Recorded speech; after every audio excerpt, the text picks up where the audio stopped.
Olá, bom dia para você nesta quinta-feira, 19 de maio. Pode chegar nessa quinta-feira gelada, agora são 8 horas e 31 minutos no horário de Brasília. Nessa edição vamos falar sobre os recordes de baixas temperaturas que foram registradas em diversas regiões do país. Tribunal de Contas da União autoriza a privatização da Eletrobras. Nos destaques internacionais, Estados Unidos reabrem embaixada na capital ucraniana. E você confere também uma reportagem especial sobre o maior cinema a céu aberto do mundo, que vai voltar a São Paulo na semana que vem. E mais um dia gelado começa aqui no Brasil, principalmente nas regiões sul e sudeste.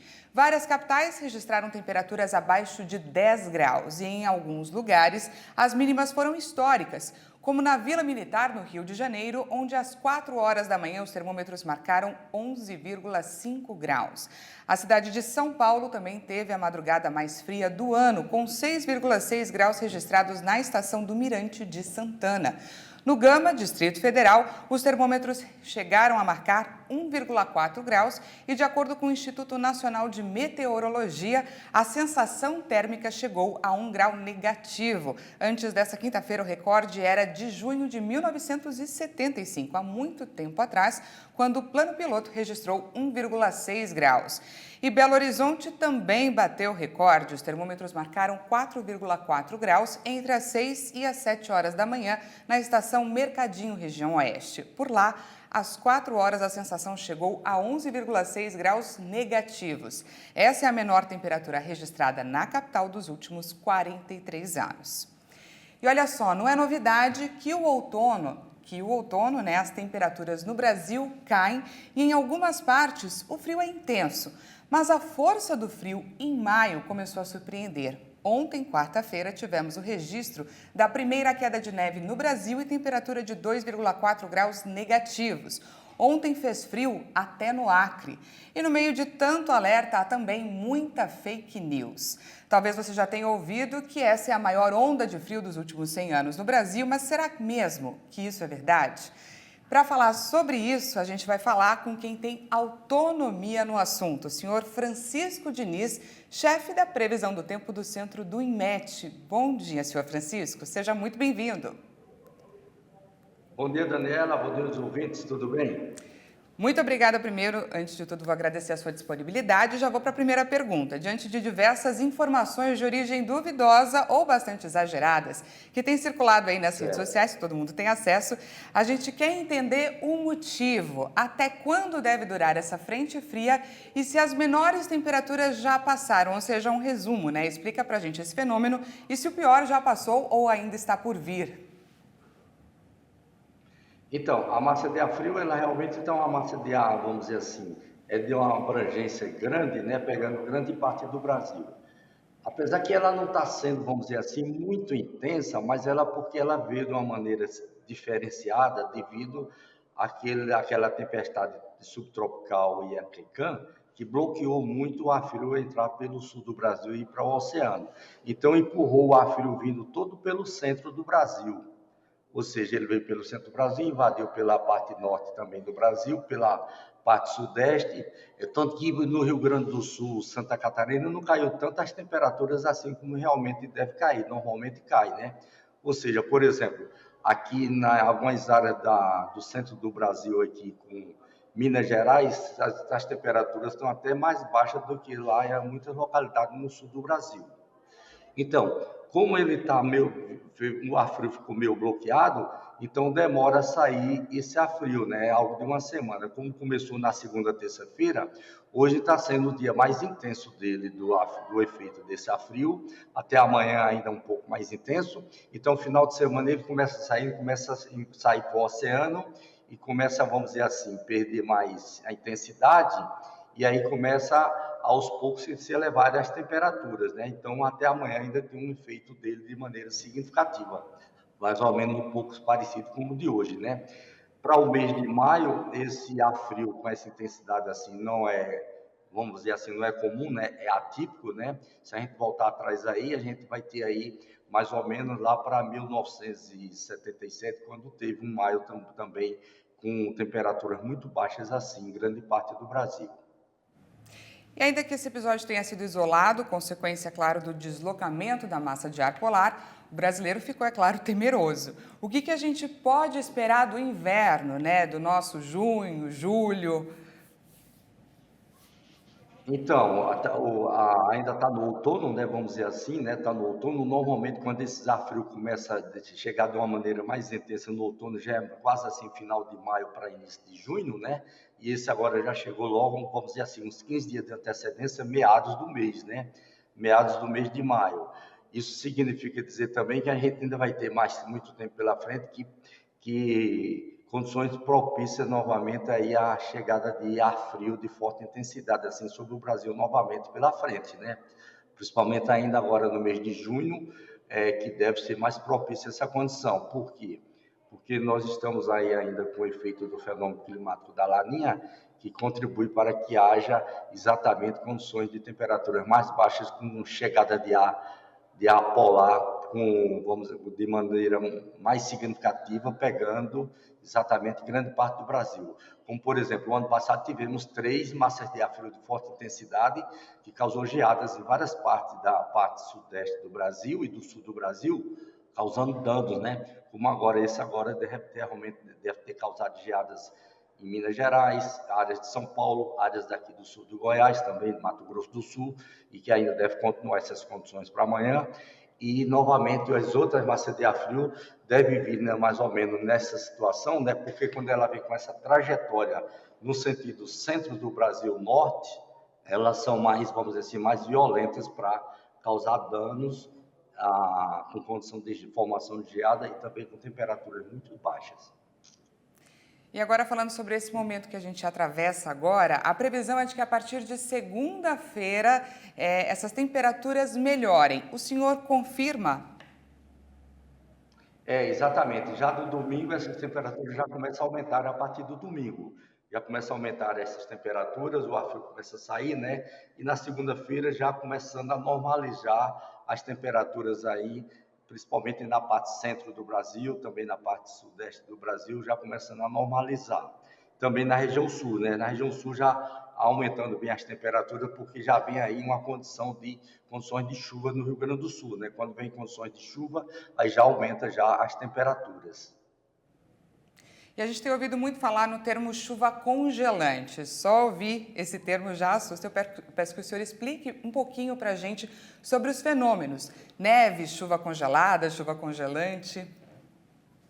Porque geralmente também quando vai cair neve, né, quando tem condições de queda de neve, muitas vezes está misturado com chuva congelada, né? Porque, por exemplo, a neve está caindo, mas se as temperaturas estiver abaixo de zero, então próximo à superfície, aí a neve já pode se transformar em chuva congelada, né? E mesmo assim também, se for condições de chuva normais, quando for caindo, chegando próximo à superfície, a temperatura está abaixo de zero, aí torna-se meio congelado, que é bem diferente da condição do granizo. O granizo é outra coisa completamente diferente.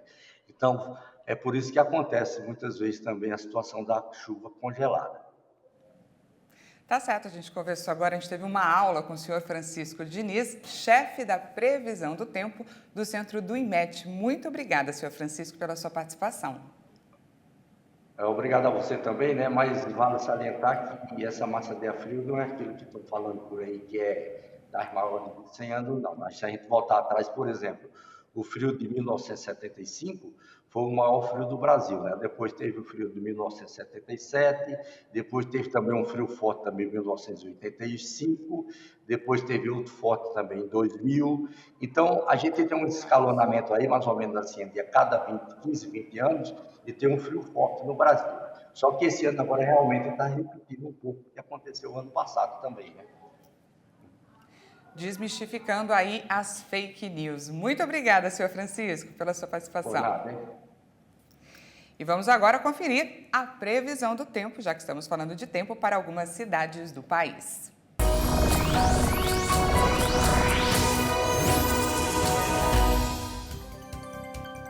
Começando por São Paulo, que já registrou nessa manhã mínima de 7 graus. Hoje a máxima na capital paulista não vai passar dos 16 graus, com possibilidade de chuvas isoladas. Em Campo Grande, a mínima de apenas 5 graus. Essa é a menor temperatura registrada na cidade este ano. E a máxima hoje por lá é de 17 graus. E em Florianópolis, as temperaturas devem ficar um pouquinho mais altas hoje, com mínima de 12 e máxima de 20 graus. E a gente vai para o intervalo e no próximo bloco você vai ver que nos primeiros 15 dias do mês de maio, o número de testes positivos de Covid em farmácias superaram o total de abril. E ainda, um cinema a céu aberto, o Vibra Open Air, está chegando em São Paulo e você confere as novidades deste ano. Já, já, te espero!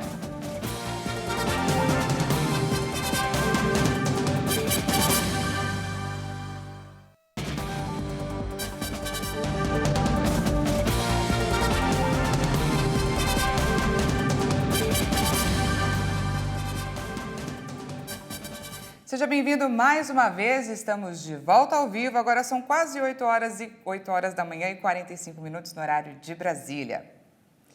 E o plenário do Tribunal de Contas da União formou maioria nesta quarta-feira para a continuação do processo de privatização da Eletrobras, estatal que atua nas áreas de geração e transmissão de energia.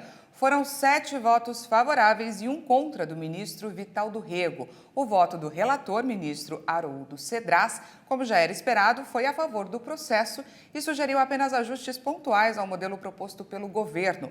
Com a aprovação, se espera realizar a oferta de ações da empresa até julho deste ano. E olha só, o processo de privatização vai permitir que trabalhadores de qualquer setor que tenham recursos no Fundo de Garantia por Tempo de Serviço, no FGTS, vão poder usar até 50% do saldo para comprar ações da Eletrobras. Essa compra se dará pelos chamados fundos mútuos de privatização, recurso criado ali nos anos 2000 e já usado pelo governo na venda de papéis de outras estatais.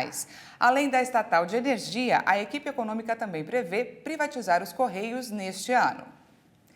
E nos destaques internacionais, o corpo diplomático dos Estados Unidos está de volta a Kiev. 10 dias antes do início da invasão russa, a embaixada acabou sendo transferida para Lviv, no oeste da Ucrânia. Os Estados Unidos reabriram nesta quarta-feira a embaixada em Kiev após um fechamento de 3 meses devido à invasão da Ucrânia pela Rússia. Uma cerimônia de hasteamento da bandeira americana foi realizada no local. Em um comunicado, o secretário de Estado Antony Blinken destacou melhoras nas medidas e protocolos de segurança e o apoio de Washington ao governo e o povo ucraniano. O Departamento de Estado americano fechou o posto diplomático em 14 de fevereiro, 10 dias antes de as tropas russas cruzarem a fronteira entre os países. O retorno a Kiev acontece semanas depois que as forças ucranianas derrotaram os esforços de Moscou para assumir o controle do norte da Ucrânia e da capital e que a guerra passou a se concentrar no leste e no sul do país. Nos 3 meses de fechamento, os diplomatas americanos continuaram trabalhando em Lviv, no oeste, e passando algumas noites na vizinha Polônia por motivos de segurança. Em meio a uma nova onda de coronavírus nos Estados Unidos, a pílula da Pfizer contra a Covid, a Paxlovid, tem feito a diferença ao reduzir o número de hospitalizações e mortes pela doença.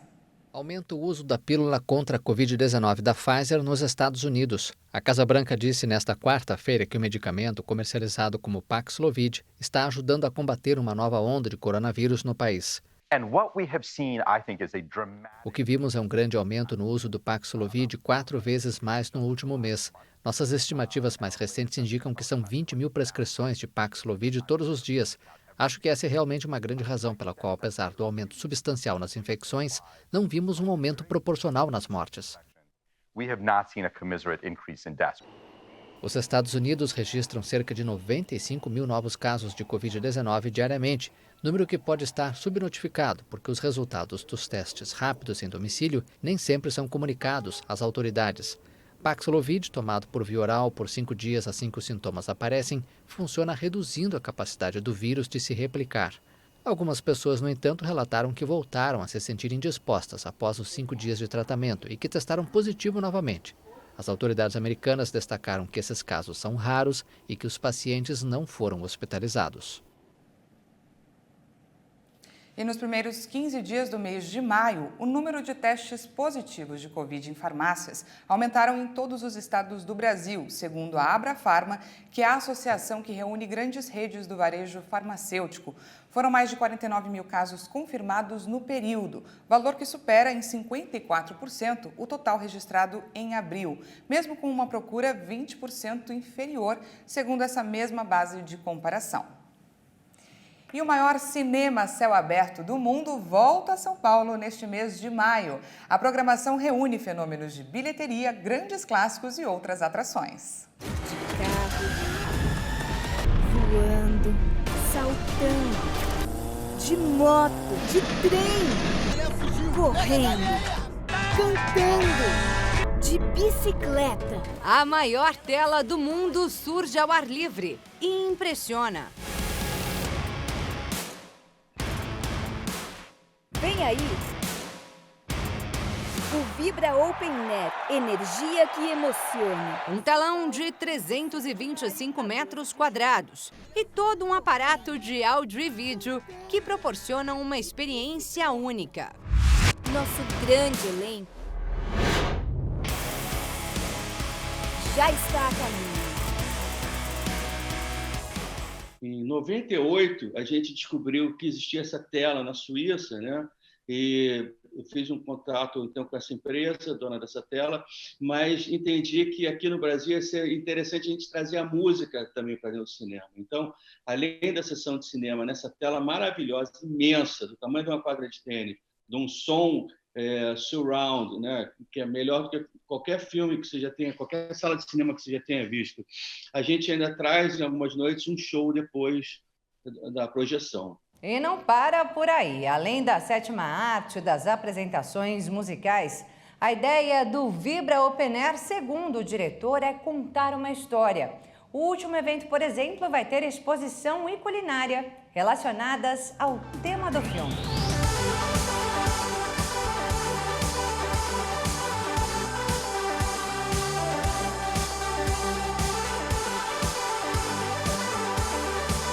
O último dia do evento, que é o dia 12 de junho, vai mostrar o documentário que fala sobre um festival de música negra que aconteceu no Harlem, nos Estados Unidos. Para continuar a contar essa história, a gente convidou a Feira Preta, que vai trazer uma edição reduzida para o Vibra Open Air. Vai ter uma gastronomia também especial nessa noite. E vai ter o Fernando Rosa, que é um baixista que toca soul music, também fazendo um show antes do filme.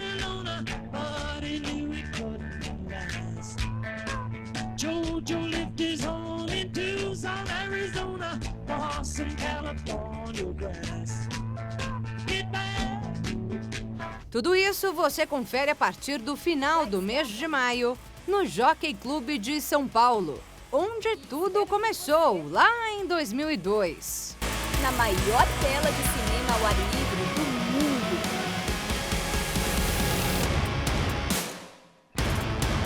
E de lá para cá, a gente já fez 35 edições. O evento já foi para quase todas as capitais do Brasil, né?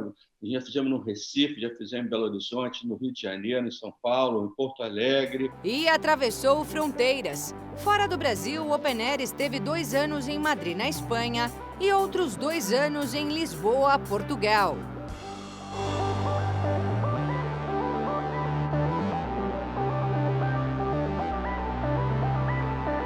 Agora, de volta à capital paulista, celebra seus 20 anos de existência com grandes sucessos do cinema, entre fenômenos de bilheteria, clássicos e animações. São 23 filmes dos mais diversos gêneros para todos os gostos e idades. Uma programação completa para toda a família. Doors unlocked. Esse é um evento que acolhe especialmente as pessoas, não só por ser um evento muito confortável, né? São 1.500 pessoas, mas numa área que cabe 5.000 pessoas. Ele é espaçoso, ele é arejado, ele é ao ar livre, ele é um evento tranquilo, gentil, assim, as pessoas se sentem muito à vontade, sabe? Mas alguns ingressos já estão esgotados. quem tiver interesse, corra, né? O site é www.openairbrasil.com.br. O valor médio do ingresso é de R$ 50 a inteira e R$ 25 a meia entrada. Ah, e a pipoca é por conta da casa. OpenNet, energia que emociona. São Paulo, 25 de maio a 12 de junho. E essa edição fica por aqui. Mais uma vez, obrigada pela sua companhia. Às 10 horas, Patrícia Vilenic chega com mais informações. E à 1 da tarde, é claro, eu e ela esperamos por você. Até lá.